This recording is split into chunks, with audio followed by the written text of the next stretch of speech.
This is the Understanding Dyslexia webinar series sponsored by the California Dyslexia Initiative.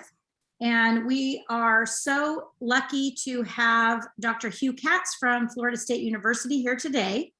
This is a great opportunity for us to explore webinar content and really learn and grow. We have a Padlet that includes the slides, and we also have a companion document that we will highlight at the end of the webinar that gives you some additional learning opportunities. The Sacramento County Office of Education is the lead on the California Dyslexia Initiative, and we are partnered with the UCSF Dyslexia Center in this initiative with support from the Department of Education, the CCEE, and our partner for today's webinar series, which is Glean Education. So I'd really like to welcome Jessica Hammond, the founder and CEO of Glean, who is leading the coordination of this work. So Jessica. Hello and welcome everybody. We're really excited to have Tammy. We're thrilled to partner with SCOE and the California Dyslexia Initiative in coordinating this webinar series. So for those of you who may not know about us, at Glean Education, we partner with schools, districts, and states to deliver online training and web-based coaching to build teacher understanding of evidence-based literacy practices and support struggling readers. So this webinar is the second webinar in a wonderful series we're putting on. Next slide, please, Dr. Catts. And as you can see, we are hosting some of the very top experts in the field. If you haven't registered for these webinars yet, we'll be popping a link in the chat for registration, so be sure not to miss them. Next slide, please. It is my pleasure to introduce you to Dr. Hugh Catts. He's a professor in the School of Communication Science and Disorders at Florida State University.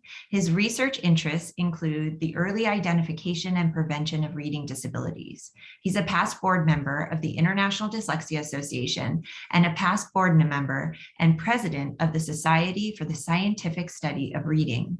He has received the Samuel T. Orton Award from the International Dyslexia Association and the honors of the association from the American Speech Language Hearing Association for his career contributions in these disciplines. His current research concerns the early identification of reading and language disabilities and the nature and assessment of reading comprehension problems. Dr. Hugh Catts, a very warm welcome. Thank you very much. I'm pleased to have the invitation to speak to your group. I'm sorry we can't do this in person. It's a bit odd. I'm sitting in my living room in Tallahassee, Florida, and it's almost night here. I know a lot of you in California, but I am glad to talk to you about one of my favorite topics, and that's dyslexia. I've been interested in dyslexia for most of my career. I've got a family history of dyslexia. I have a brother who's dyslexic. And when I was just beginning to learn to read, I had difficulties. Went to after school programs, struggled a bit. I remain a very poor speller, but never really had the significant difficulties that my brother had. And so I've spent my whole career studying different aspects of dyslexia, particularly language basis of dyslexia. It's a particularly exciting time now to be in the field of dyslexia because of all the attention that the topic is getting, mostly because of state legislation around the country. Grassroots organizations have lobbied for and got public laws in all but 2 states around the country to address dyslexia. Many have laws for the screening of dyslexia. You'll see that in the light blue colors there. California was one that was attempting last year to get public law for screening. I hope in the future that you're successful in doing so. And I'll talk a little bit about at the end about the work that I've been doing that may help push California forward in terms of screening for dyslexia. But as kind of excited as I am about the public law, I'm a little concerned because when you look at the documents that talk about dyslexia, most of the attention's directed at identifying dyslexia, diagnosing dyslexia, and intervening with dyslexia, and not much attention on the prevention of dyslexia. And my colleague and I talked about this in a recent paper that's in the Reading League Journal, which is a journal that some of you may be familiar with. It's a fairly new journal, goes to a lot of teachers and educators. If you don't have access to this journal, there's a link down at the bottom of it that's to the manuscript. One of the nice things that's happened recently is they now have these archive services to where researchers can put their manuscript prior to publication in the manuscript form. You can access that form, and then after it's published, we can leave it in there as well. So you might want to look at this paper. But in the paper, we talked about the importance of prevention. And what I mean by prevention as it relates to dyslexia is not the prevention of the biological basis of dyslexia or the cognitive basis of it, but rather addressing the problems that result from that and do it in such a way that we can prevent some of the negative side effects or negative consequences of dyslexia. And I'll tell you a little story here. It's quite relevant here. I was talking to one of my colleagues, it's been about 2 weeks ago, and she's got a family history of dyslexia, and she's been concerned about her 6-year-old who was just beginning first grade. And about 2 weeks into first grade, he was refusing to get ready for school. He said he hated school, he hated reading, and he hated her. And as you know, as parents, once kids get into hating, they hate everything. But he was experiencing trouble in reading. It was only after 2 weeks, and she had spent many years with him prior to that, reading and talking about reading and so forth. But for kids, this is their first real subject that they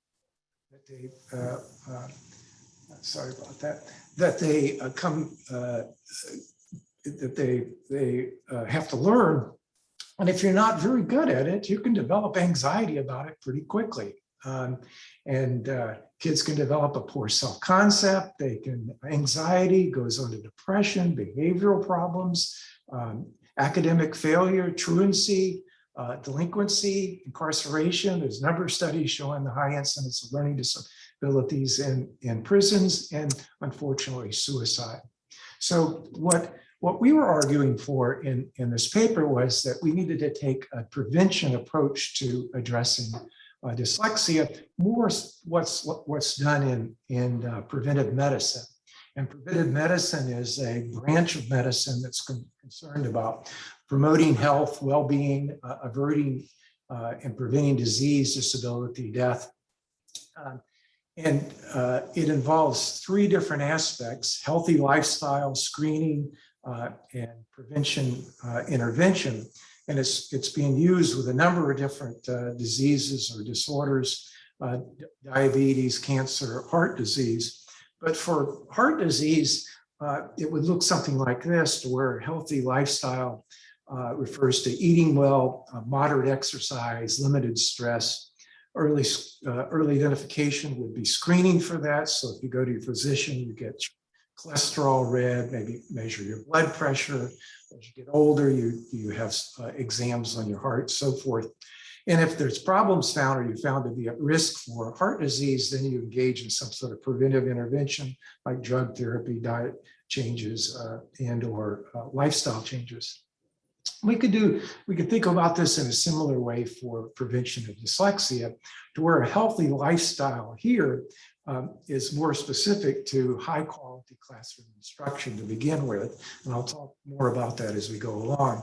And then early identification would involve some sort of universal screening, followed by identifying those kids at risk before they have reading problems, and introducing preventive intervention in a tiered fashion with the the type of intervention matching the needs of the child. Well, to do this, I think we have to first start thinking about how we would best define dyslexia to work in a preventive model. And I argue that at this moment in time, the best way to define dyslexia is as a severe and persistent difficulty learning to read words that's unexpected on the basis of opportunity and instruction. And that's it. I would not introduce anything about IQ. We know that IQ is not related to early reading ability. I wouldn't introduce anything about listening comprehension. Some people want to do a distinction between reading and listening comprehension. Kids that have listening comprehension problems can have dyslexia, and those kids will respond to intervention in very similar ways to those, at least initially, who have normal listening comprehension.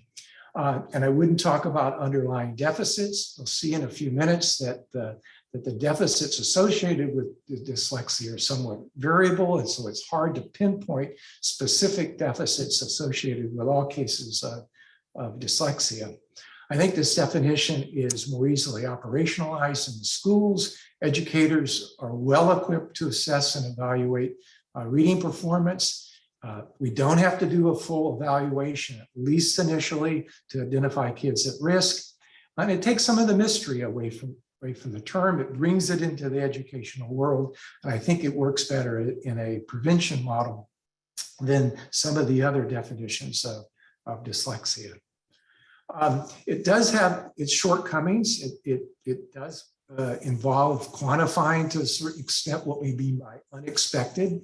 It's still kind of a discrepancy model in that reading achievements not as high as would be expected on the basis of opportunity and instruction. That can be a bit tricky, but the focus on reading, but I think the focus on reading, the positives of this approach still outweigh any negatives. All right, if we took this approach, what would the prevalence of dyslexia be? Well, that's a fairly difficult question to answer because dyslexia is distributed in a dimensional fashion rather than a discrete or categorical fashion. Somebody may have seen this, slide before.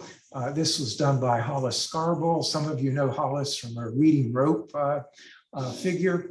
But what she shows here is that there are children that are good readers, and they're down at the upper end of the reading distribution. Most people are in the middle of the distribution, and then you've got kids down at the lower end that aren't particularly good at reading. They're struggling with reading. But where do you break the division between those that you would say have dyslexia and those that don't have dyslexia? It's difficult to do because a child there and a child here, and even a child here, are very similar in their underlying factors that contribute to their early reading ability. One of them may have a little bit more of this or a little bit less of that, but it's a similar types of factors. So it's very difficult to find a discrete group of kids that we could identify as having dyslexia. So we have to put that point, that line at some point along the distribution. Some people want to put it up a bit higher. They say that 1 in 5 kids have dyslexia.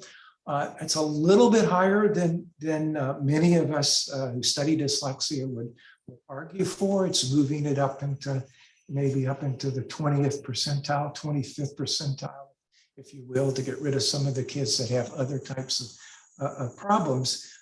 Most of us would argue that if we're going to talk about a severe and persistent difficulty that has implications for academic performance and those other negative consequences that I talked about, we're probably going to put it closer to the 10th percentile. But the important part, the point to make here is that all these kids that are down in the lower third or so of the distribution of reading need to have some additional intervention or instruction to help them acquire the early skills in alphabetic principle and how to apply the alphabetic principle. And that should not be an overwhelming task to accomplish. Understanding the alphabetic principle and how to apply that is a rather constrained skill. Now, granted, it's more difficult in English than it is in more transparent languages like Spanish or German, but it's still possible to teach. It's a fairly small set of rules and notions to be able to enable children to be able to decode words into language so that they can understand it. Right? Soon, however, language skills and knowledge of words begin to play a role in it, and kids that aren't reading as much may fall back down the distribution. But initially, we ought to be able to squash the distribution up, if you will, in terms of ability to decode words. Some kids won't be as fast at it as others, but we should be able to get children that are down there in the lower third up to the ability to read words with the appropriate level of instruction. So in identifying kids that we would want to move along, we need to identify reading problems as soon as possible. And that's not an easy task if we look specifically at reading problems, because it takes a while for kids to spread themselves out in their ability in reading. And we showed this a number of years ago. My colleagues, Yakov Petscher and Chris Schatschneider, and I had data available to us from the Florida archival system, in which we had 18,000 kids per grade who took the DIBELS in kindergarten through second grade. And what we did was look at the distribution of scores for those children, how normal those distributions were, and the impact of those distributions on predicting later reading performance. So we were trying to use reading scores to predict SAT-10 scores at the end of third grade. And here's one of the figures from that study, where I'll direct your attention down here to the bottom to the oral reading fluency. And that's what these are down at the bottom for September of first grade through April of second grade. This is fourth. And this is the distribution with this axis being number of kids and this axis being their particular words read per minute. And you'll notice that there's a strong floor effect. There's a lot of kids on the bottom here, and it takes a while to spread this out. And they don't spread it out completely to where you get a normal distribution until February of second grade. And the implication of that is if we're just using reading ability, we're going to identify kids below a certain point as having difficulties learning to read. But there's going to be a lot of kids there that later on end up down in the middle or toward the end here, right? And we're going to have false positives. And that's essentially what we showed in follow-up analysis by looking at the prediction again to third grade, that if you look at the beginning of first grade oral reading fluency, about 50% of the kids you identified as being at risk were false positives. And that fell down to just above 30% by April of second grade. And that corresponds to the disappearing, if you will, of that particular floor effect. Now, these data were collected in the early 2000s. We're providing reading instruction a little bit earlier than we were doing back there. And we can move that distribution along with high quality instruction. And I said that was kind of the healthy lifestyle, if you will, preventive model of dyslexia, is that if we want to spread kids out early on and find out which ones are going to have more difficulty in doing this, high quality instruction from the beginning can help do that. It's especially necessary for children from disadvantaged homes or children from homes that haven't had much literacy experience, that high quality instruction early on can help tell us which of those kids are going to be at risk. We know that with good instruction, there's a number of studies that show those children can learn to decode words as well as kids that come from more advantaged homes. Good instruction is also critical for children with native languages other than English, or if you're in another country, other majority languages. But we're going to have to look beyond just word reading to identify kids that are at risk for having word reading difficulties. And that's where we can look at problems in the phonological domain. There is a long history of phonological problems being associated with dyslexia, problems in phonological awareness, difficulties with understanding rhyme, knowing that words start or end with the same sounds, problems in phonological memory, verbal short-term memory, digit span, learning new words. It's one of the areas that I've struggled with all my life is holding on to verbal information for a period of time to where it's stored in long-term memory. So it's hard for me to learn people's names. It's hard for me to do non-word repetition tasks where you give kids short words or multisyllabic words that are novel and they have to repeat those words, so forth. And I think you can understand if you have problems like that, it's going to make it difficult to understand how the alphabet maps on to the sounds of words if you're not able to hold on to those sounds long enough to do that mapping of letters to sounds. We also see problems in phonological retrieval, in confrontation naming, remembering somebody's name in a confrontational fashion. So for me, it's often hard for me to turn to somebody and introduce them. I have difficulties retrieving their name, even though I've known them for many years. Where we also see problems is in performance on things like RAND task, in part measures retrieval of phonological information, and then finally phonological production. Children who have dyslexia sometimes often have difficulties producing words that share phonological features across words. For example, I always had trouble with feminine and cinnamon were difficult words to produce. But although these characteristics are associated with dyslexia, we've been looking at them as primary causes of dyslexia in models, single cause models of dyslexia.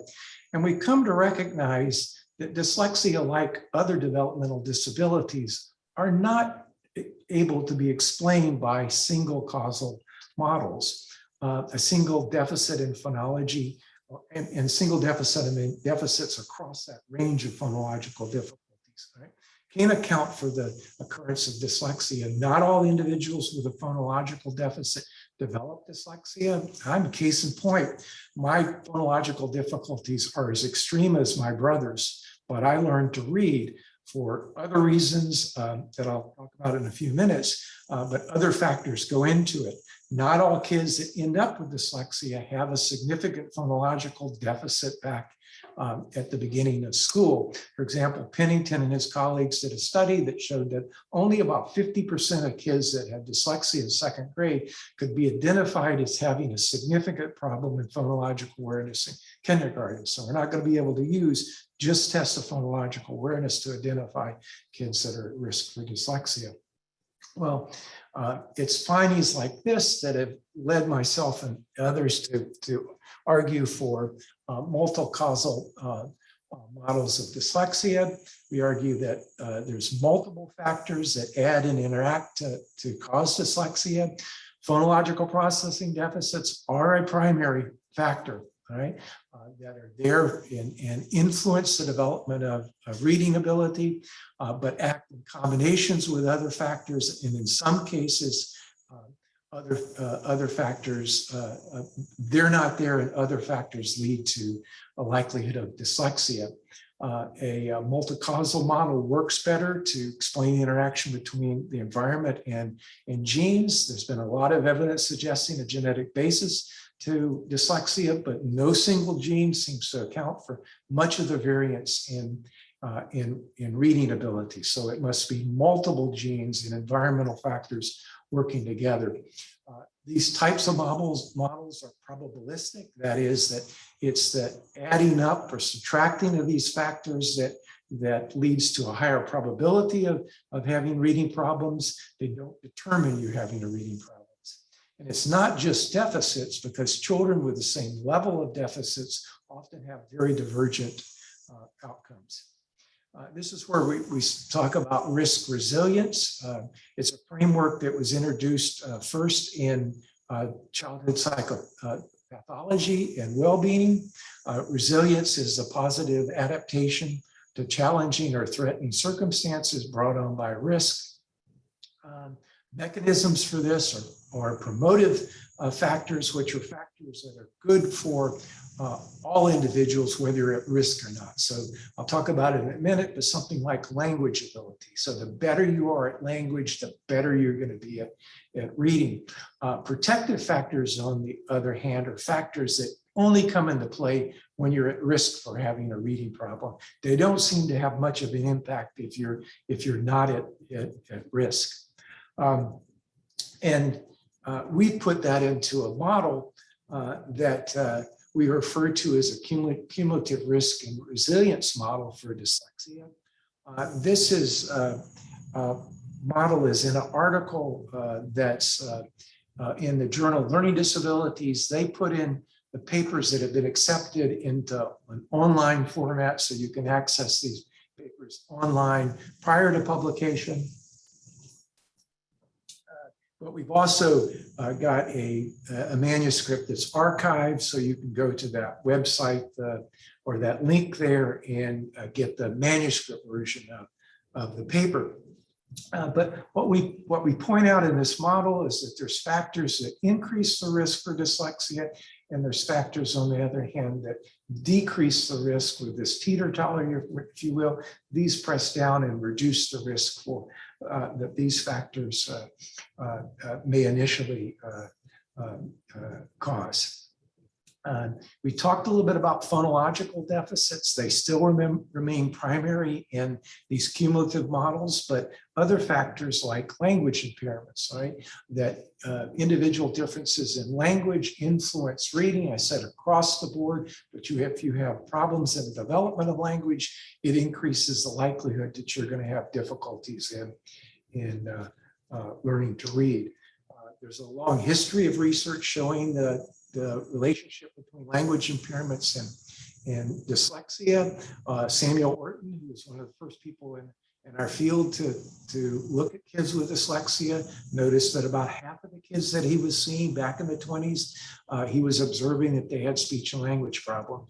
We did a large study a number of years ago showing that in a group of kids with dyslexia, over half of those had problems across the range of language abilities. There's been some nice family studies showing that kids with a family risk for dyslexia, that there's a history of early language problems.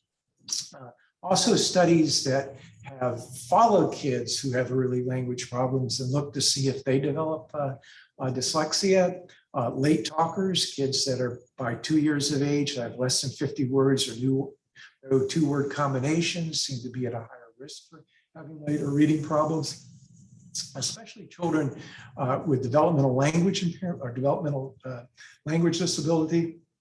Used to be called a specific language impairment, but it's getting much more attention these days. This refers to a protracted difficulty in producing or understanding spoken language. Most of these kids were late talkers to begin with, but they have normal hearing and cognition. It occurs in about 10% of the population, but language is distributed in the dimensional model as well. So we could break that point at any particular point in the lower end of the distribution.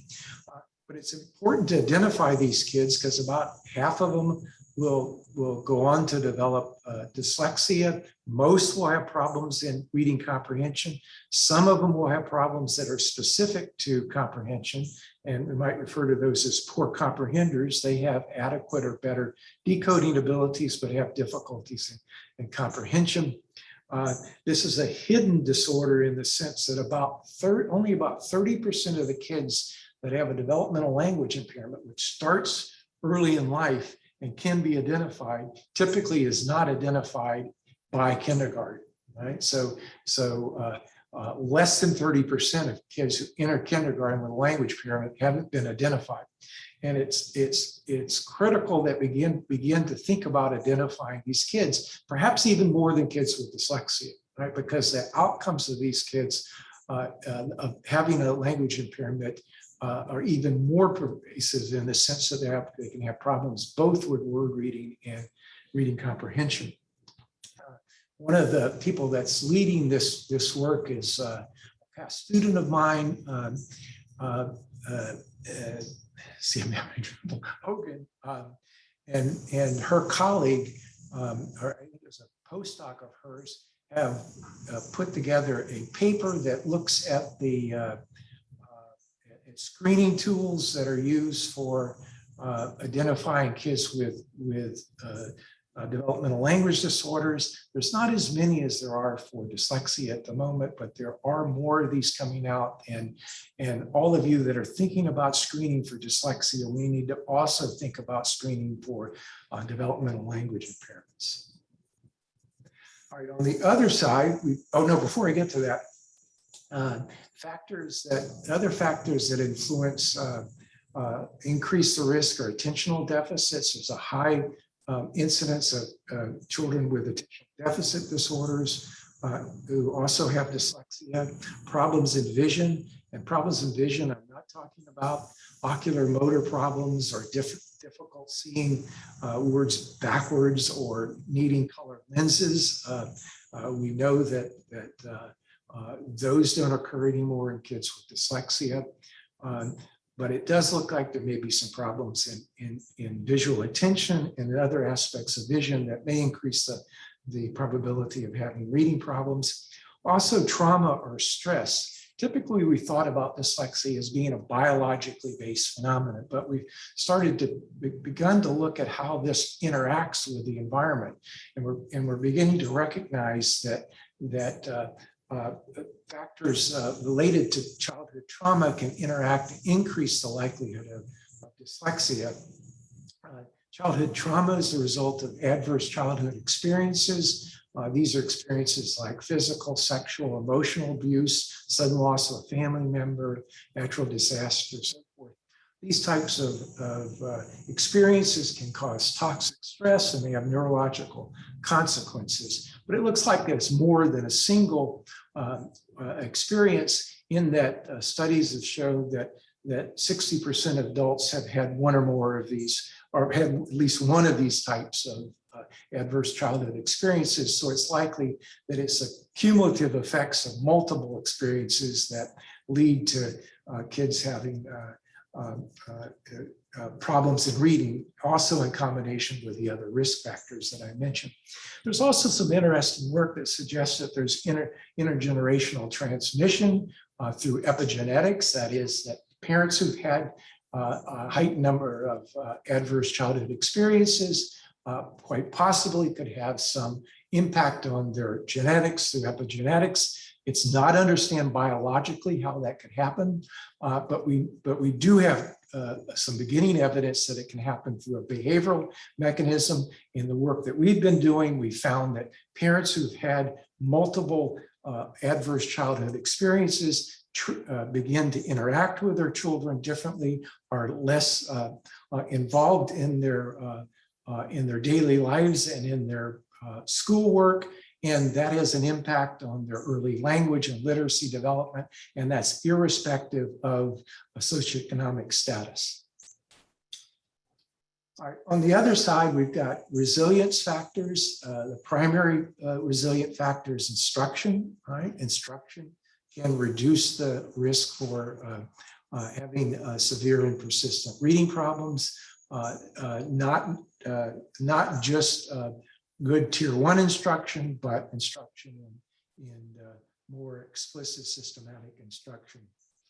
We also have resilience characteristics like growth mindset. Growth mindset refers to the notion that some kids have the mindset that they're not particularly good at this task, but if they work at it, they can get better. Where other kids seem to have more of a fixed mindset, they're not good at that, right? Something they're just not going to be good at. Kids with growth mindset more often will have more grit. They'll try harder to learn to read. They'll be less frustrated by failure, have higher aspirations, more hopeful. Kids that are more hopeful set more goals for later outcomes and work more diligently to achieve those. Another resilient factor is teacher support. Teachers who understand dyslexia are more supportive, are more encouraging to their kids, teachers that are more mindful of the negative impacts, right? Teachers that don't embarrass kids by having them read out loud when they're struggling, right? It's a very difficult thing for young kids, and we would like to have the interaction between teachers and children that would be supportive and helpful, so that we don't begin to develop those negative consequences. Mitigate peer interactions. Kids that have problems get teased. Teachers that can help reduce that negative peer interaction. Parents as well. Parents that are supportive, that have some understanding of what dyslexia is and can help their children, encourage them, try to reduce the negative consequences associated with it, can also increase the or decrease the likelihood of having severe and persistent reading problems. Sorry if I'm doing this quickly. All right, so what would screeners look like to identify kids early on that are at risk for having dyslexia? Well, we would want to measure early literacy ability, all right? Early letter naming fluency, word reading fluency. Now, I said before that those measures are going to have high false positives if we're just looking at those, and we've shown that to a certain extent in our data. These distributions come from the May of kindergarten. And this is the Kaufman scores with number of kids and their score. This is pre-pandemic, but you can see by the end of kindergarten, they've been taught to read all during the year, that there's a lot of kids at the lower end of the distribution. This has a little bit of less of a floor effect, because this Kaufman test also starts out with a dozen or more letters. And so some of the kids that knew their letters could do a little bit better on it, but it has a floor effect, right? But letter identification by itself has less of a floor effect. These data come from 200 kids at the beginning of kindergarten around October, and you can already see that kids have spread themselves out in terms of their ability to learn the letters. We'll still get kids down here that don't turn out to be poor readers. But of all the measures, letter identification early on in the school year is one of the best single indicators of later difficulties learning to read. But we would want to add other things to it, because some kids haven't had as much experience as others. So we're going to want to look at other factors, such as phonological awareness, phonological memory, oral language ability. Oral language measures that are expressive tend to be better predictors, sentence imitation, expressive vocabulary, also rapid naming. There's quite a few measures out there that have incorporated these different types of assessment or task into their assessments. Some of these would fall into the category of benchmark and progress monitoring tools. For example, Dibbles or Ames Plus. I kind of laugh with Dibbles, because when Dibbles first came out, Roland Good always argued that Dibbles was not a screener for dyslexia. It's become a screener for dyslexia in some ways. And it is good in the sense that it has time measures of letter naming, time measures of word naming, and phonological skills. So it can provide information about risk for later reading problems. Initially, it doesn't provide information about rapid naming. Rapid letter naming is not the same as rapid object naming, at least initially, because some kids are not going to know their letters as well as others. And we've shown some differences there between those types of tasks. The other measures there are benchmark measures that measure progress in reading, and they've been used and are being used to identify kids at risk for dyslexia. There are also tests that have been developed specifically to look at dyslexia, identify kids with dyslexia. Early Birds 1, it's the Boston screener by Nadine Gabb.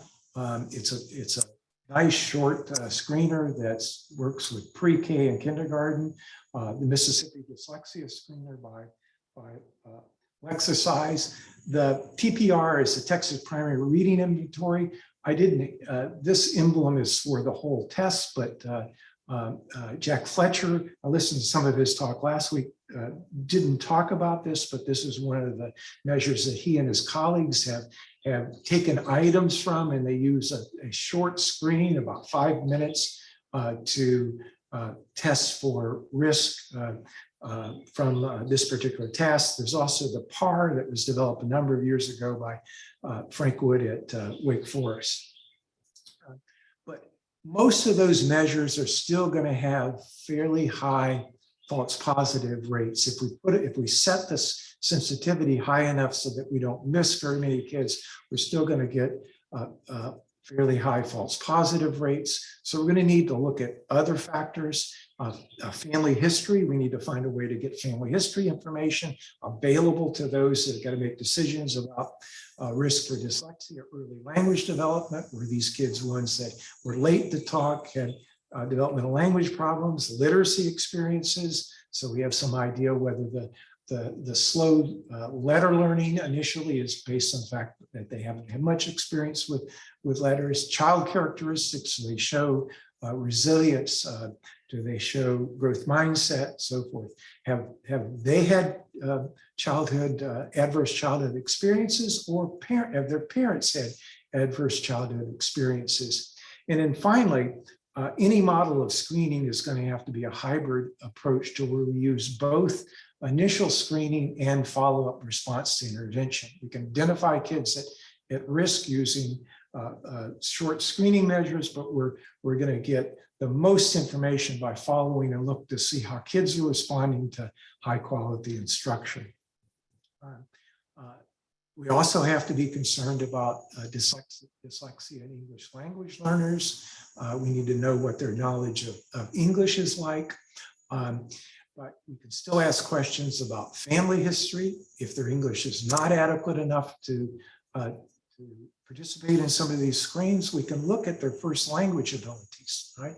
What's their developmental history in their first language? Were they late talkers? Did they have language difficulties? Do they have problems with vocabulary, phonological awareness, and rapid naming? And so as part of the work we've been doing is we've developed Spanish tests for vocabulary, phonological awareness, and rapid naming that can be used with kids that aren't able to take the screens for in English. So a little bit about what we're doing, and this relates to what's going on in California. We've been funded by the Chang Zuckerberg Initiative to develop what we call the New Generation Screener. It's a joint project between Harvard, MIT, and FSU, develop screening and assessments for language and reading difficulties. And in the process, we were asked by folks at the University of California, San Francisco, if we would work with them to help develop a screener that could be tested out in California this year, and ultimately be a possibility that individuals in the state could use this screener in a more widespread way to identify dyslexia in kindergarten, kids in kindergarten and first grade. It's going to be a game-based screener. The people at UCSF are working with some programmers to put it into a game base that'll appeal to kids. It's computer adaptive, so you can run through a number of tasks rather quickly. Computer adaptive tests work such as the child's response on a particular item determines what the next item is. And so in a few short items, you can get a pretty good estimate of the child's ability. As few as 5 items, you can get an idea of what a child's phonological awareness abilities like. So we're measuring letter knowledge, phonological awareness, oral language, rapid naming, parent questionnaires to get information about resilience, childhood trauma, and language sensitive, in the sense that many of the kids that may be screened will have a language other than English, and we need to be sensitive to that and have some way to identify risk in those kids. And But I worry a little bit with all of the attention on screening. We're forgetting really the most important thing that we need to do, and that's to have an intervention plan in place, right? People want to know what the best screen is, but I want to know what they're going to do when they identify a child at risk. We need to have a clear system in place with excellent basic reading instruction to begin with, that structured phonological alphabetic approach that teaches kids how to apply the alphabetic principle, and then tiers to provide more explicit, systematic, supportive intervention for kids that need certain levels of that. And there's a nice paper by Stephanie Alateba that's in the Perspectives on Language and Literacy, which is a publication of the International Dyslexia Association that runs through some of the things that you might want to think about in putting together such a program. She's also done some work to suggest that these programs need to be flexible in the sense that we don't need to think about going through these in a very stepwise fashion. She's shown that if we have a child that's at high risk, that we should put them in the most intensive intervention right from the beginning. Those kids do better than kids that are put into a less intensive intervention, and then when they fail that, into the more intensive intervention. They need to be dynamic. That is that kids will be in one intervention, they'll move back to the other to a less intensive intervention, but maybe in too much need to go back into the more intensive intervention, and we'll move back and forth in those interventions. And then lastly, given that we're talking about something that has a multi-causal basis to it, interventions may need to address multiple factors designed to address children's individual needs. So far, we haven't had a great deal of success with that. Most of this work has been an attempt to give cognitive batteries and come up with cognitive profiles and try to design individual interventions to help those children. And it turns out that standard treatment protocols have worked just as well as, if not better than, some of those cognitive profile interventions. But it doesn't mean that we don't forget it. We don't think about this, continue to explore this, that we don't think about working on trauma, attention. There's some work with kids with reading problems also trying to address attention. There's also some work beginning to help kids that have both reading and anxiety problems to alleviate some of the anxiety. And also other fields of child development are moving away from deficit-only intervention models to address positive factors, right? Factors, resilience factors. And I think one place to do that is in good teacher education to help teachers be more supportive in understanding dyslexia and help mitigate some of the problems associated with it, as well as parents. And that's it. Well, thank you, Dr. Catts, for that amazingly wonderful and informative presentation. Really appreciate it. If you could forward to the next slide, we are lucky to have about 10 minutes for questions, which we will use and while we have the time with you. Before we get to the questions, I wanted to introduce our participants and attendees to our webinar recording and companion document that we have created in partnership with SCOE. And this is a document that will allow you to discuss more of the content that we just delved into with Dr. Catts. It's a wonderful opportunity to explore further. It also includes a link to that article that Dr. Catts mentioned on slide 7 early on, Dyslexia, an ounce of prevention is better than a pound of diagnosis and treatment, which was generously offered to us for this webinar by the Reading League. And you can find the webinar companion documents and recordings at scoe.net/CA dyslexia, which will go in the chat as well. So if you can progress just to the next slide, we have our survey on it. This link will also go in the chat. Please click on it while we ask Dr. Catts some of the questions to follow up his webinar. So Dr. Catts, we got some wonderful questions. The first one I would like to ask is there's a common misconception that persists that students with dyslexia see letters backwards or, see differently to begin with and have vision issues. Can you talk a little bit about this and what teachers should know about letter reversals with regard to reading and writing? Yeah, it's unfortunate that letter reversal notion, I talk about it as a good meme. And a meme is something that transfers from one person to the next regardless of its truth. Right? And there's absolutely no truth to the problem, the fact that individuals with dyslexia have more problems with letter reversal, right? All kids have problems understanding orientation of letters to begin with, and they will make, in normal literacy development, you'll see kids switching letters around. Parents recognize that. Kids with dyslexia just have more trouble with learning to read, so they tend to do that a little bit longer, right? They don't see things backwards. It would be a very strange problem to have that you saw the world backwards in some particular fashion. They don't have problems with ocular motor movements, right? But they may have some problems with visual attention. And we're beginning to study that, how much they can see in a single glance, how they can move from one eye movement to the next based upon what they're seeing may be somewhat problematic. We don't understand it that well yet, but there is research suggests that may be there. The implications for intervention are just beginning to be studied.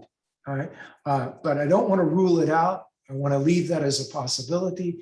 But as far as looking for those at this particular point, it's not a factor in dyslexia. In the color lenses notion, there's not much evidence that those have an impact on kids' reading ability, so forth. Another question we received in the chat was, does dyslexia only address the ability to decode, or does it also include encoding, spelling, and comprehension? Yeah. Believe me, it affects spelling. I'm a horrible speller, all right? So in fact, spelling's harder because spelling, you have to remember all the details of the word, all the orthography, the internal orthography of the words, all right? Reading, you can recognize words sometimes by what it starts with and what it ends with and so forth. So most individuals with dyslexia have more trouble with spelling. And even as adults will often have difficulties with spelling.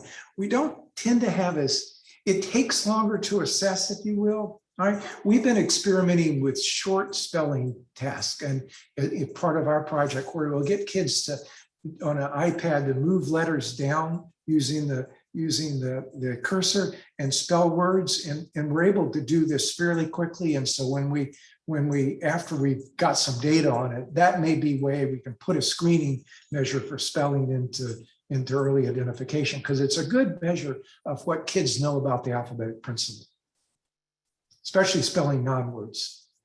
Do you have recommendations for the remediation of orthographic issues or spelling difficulties? Yeah, you're just going to get a great workshop next time by Nancy Cushing-White. So I'll let her talk about the intervention.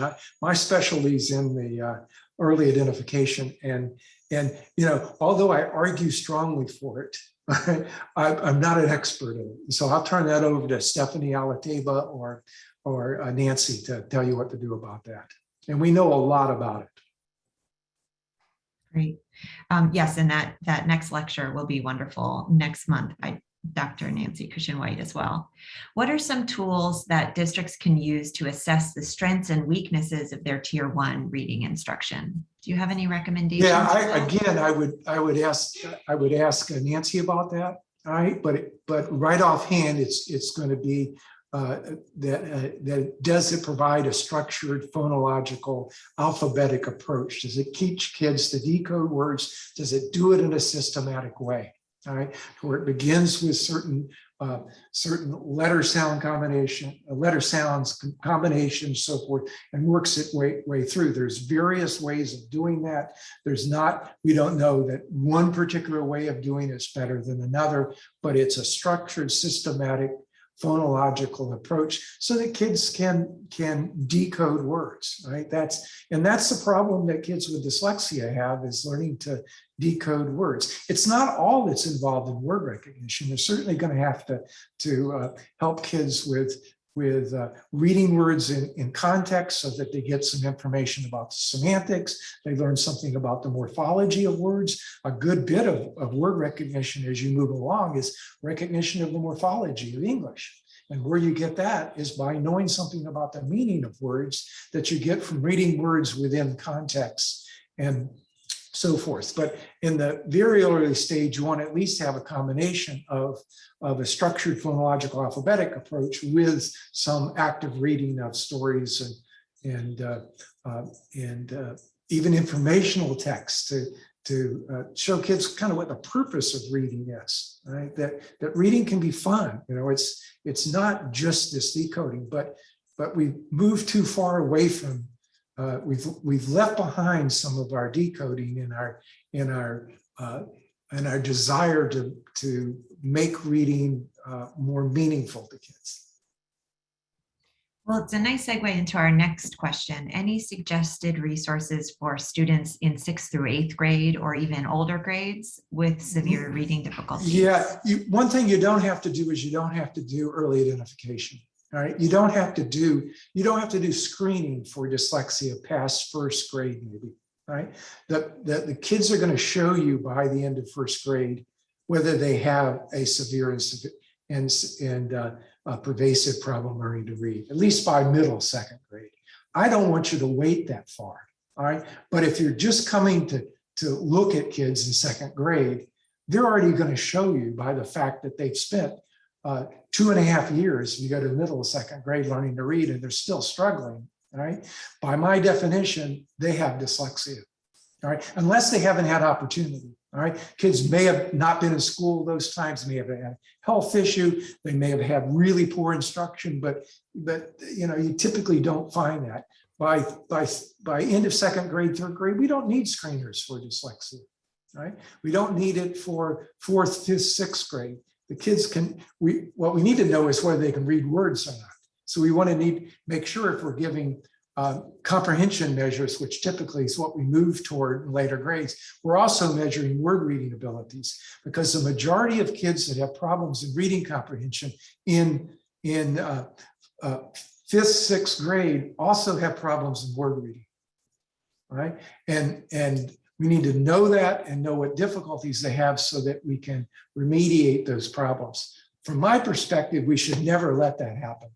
All right, that the skill of being able to decode words is constrained enough with really good instruction. We should be able to get all kids to do that, even the ones with significant difficulties. It takes a lot of work though. I mean, I've worked with kids that have dyslexia. It requires multiple trials, very explicit systematic instruction, but they can learn. And so would you, in our last question, what would you recommend to a TK and kindergarten teacher in terms of screening? If we should know by 2nd grade what students are capable of, is TK too early to screen? And yeah, what transitional should they know kindergarten, right? Yeah, we don't use that. I mean, we did when I was in Kansas, but they don't use it in Florida. But yeah, I mean, there are things we can look at in before kindergarten. Most of the screeners are built for kindergarten because they're looking at letter identification and phonological awareness. It gets a little bit harder to measure phonological awareness in earlier than kindergarten. Rhyme awareness doesn't tend to be as a good predictor as things like a deletion task or more explicit ones. But we can look at things like language development. So has a child had a history of language difficulties? Were they late talkers? Did they have language difficulties? Does a child have problems expressing themselves? Right? Different from their peers. And so teachers can look at that child versus other kids, so whether that child has more difficulties with verbal expression. Now, if they've got English as a 2nd language, we want to know what their 1st language was like. Were they late talkers in their 1st language? What do they have a history of language problems? We've got to find a way in the intake to kids signing up for transitional kindergarten or for kindergarten, wherever, one of the questions on there, or maybe a series of questions on there, is there a family history of reading and spelling problems? Who had it? How many? What was the nature of it? So that we're not surprised. I mean, we get these cases in which brothers or sisters will go through, and one of them will be in third grade with a history of severe reading problem, and they won't even be paying attention to the kindergartner that's starting that comes from that same family. Right? So we're going to want to know that. Well, thank you so much, Dr. Catts. I wish we had a whole nother hour with you, but we Yeah, don't. I wish I could talk to you in person. I mean, what you got to understand is how hard it is to look at your screen. I believe it. All right. I believe it, but I'm a bit of a ham, and I really doing the conversational thing in either a big room absolutely. Or so forth. So absolutely. Well, your warmth came right through Zoom. So whatever you did was wonderful, and we really appreciate your time and expertise today, and all that you've shared with our panelists and our attendees. So thank you for coming and being present today.